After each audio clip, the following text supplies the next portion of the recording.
Hi everyone, in this video I'm going to explore Azure Databricks service. As most of you might know, Databricks is kind of a platform which provides multitude of data services like orchestration, ETL, real-time analytics, AI, data science, data warehousing, business intelligence, the whole gamut of things.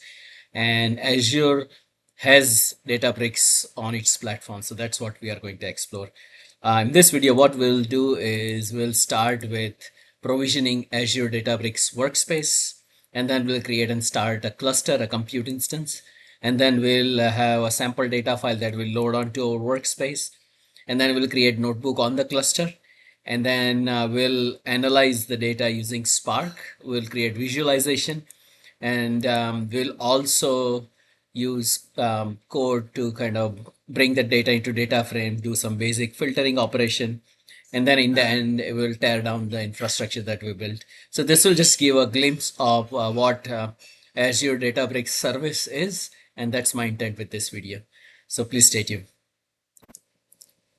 So logging into portal, Azure portal, we look for Azure Databricks service. So we'll click on Azure Databricks, and there is no service or anything here. So we'll go ahead and create workspace, so Azure Databricks workspace, and then we'll create new one, resource group.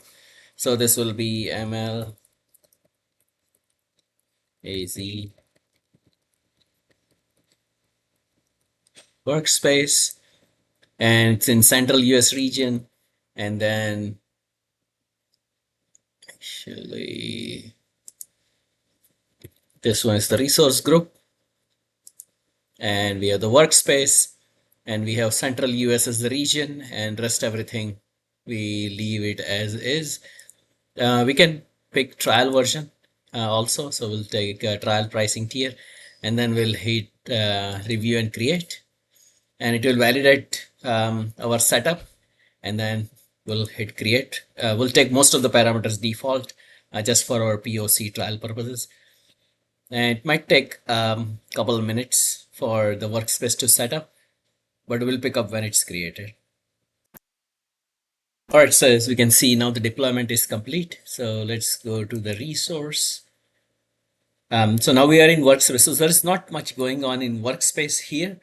You can delete workspace, but there's not much. You can identify the location, things, pricing tier, things like that.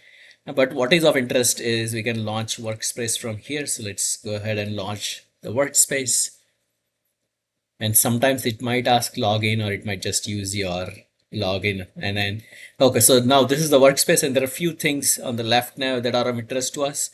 Catalog, jobs and pipelines, compute, where we'll create the cluster. There is SQL editor queries, things like that here. And then of course there's marketplace here as well. So with that, the first, and then there is this new where you can create a notebook, you can add, upload data, you can experiment, model, ETL pipeline, so things like that here. But in this case, let's first start with creating our compute instance. So let's go to compute. So right now we don't have anything, so let's create a cluster, and we'll just leave everything as is default. We'll leave this, but for our testing purpose, we'll just create single node.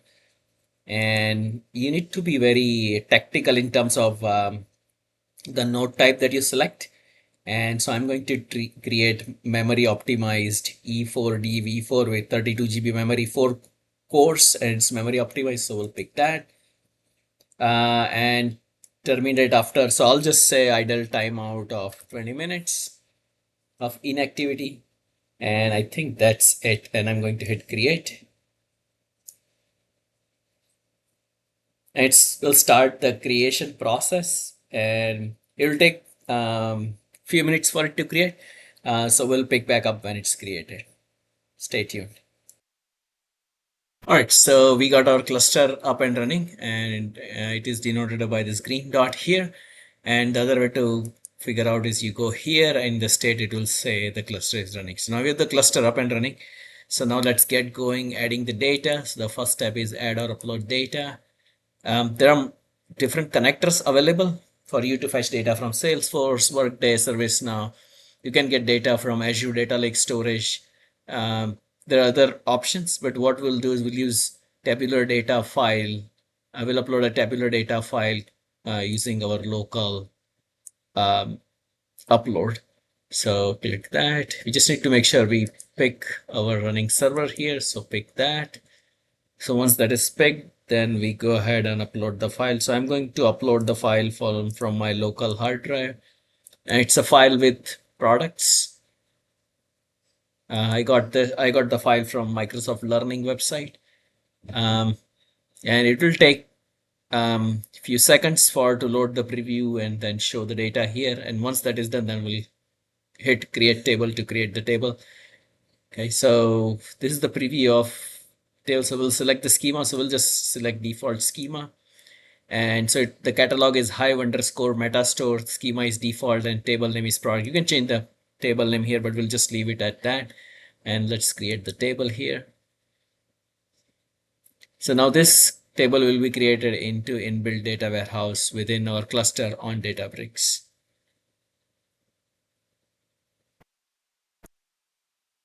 All right, so now the table is created.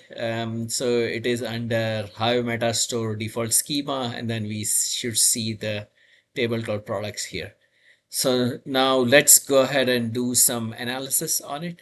So what we can do is we can create a notebook. So go to plus new notebook, and then I'm going to copy some code and then paste it here. So let's go ahead and copy the code. So it's just pulling up all the rows of data from products table and run this cell.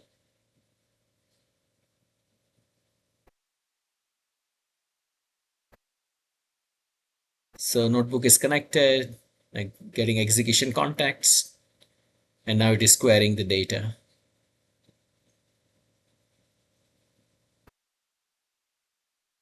And we should see the output here at the bottom once the query is finished running.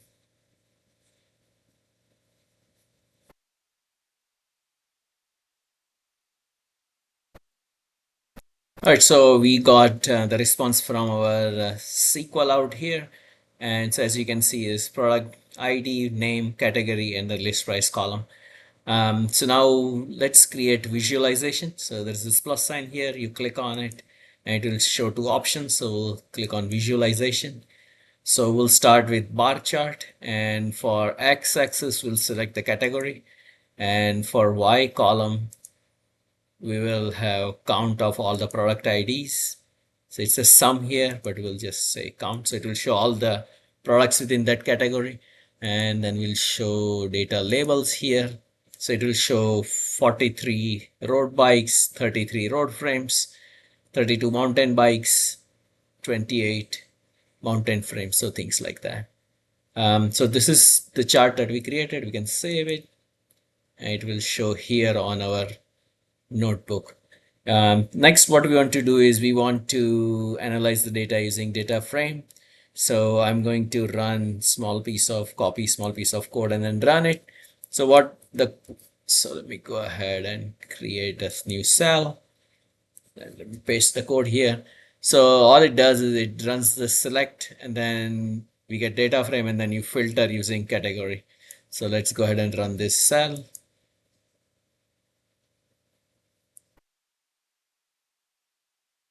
So now here the response is we get all the products with the category equal to road bikes, and so this is the output. And you can do more with DataFrame, more with SQL, things like that. So this is really a useful platform, Databricks on Azure. So if you already have Azure, then this is really good one to use. So that's all I had intended for this video.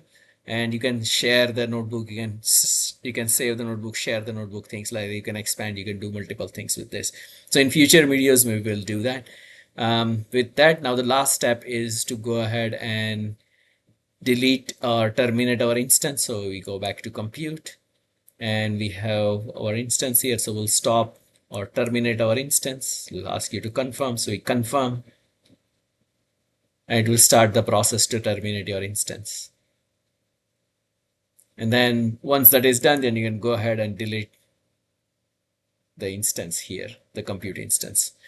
So that's all for this video. Thanks for watching.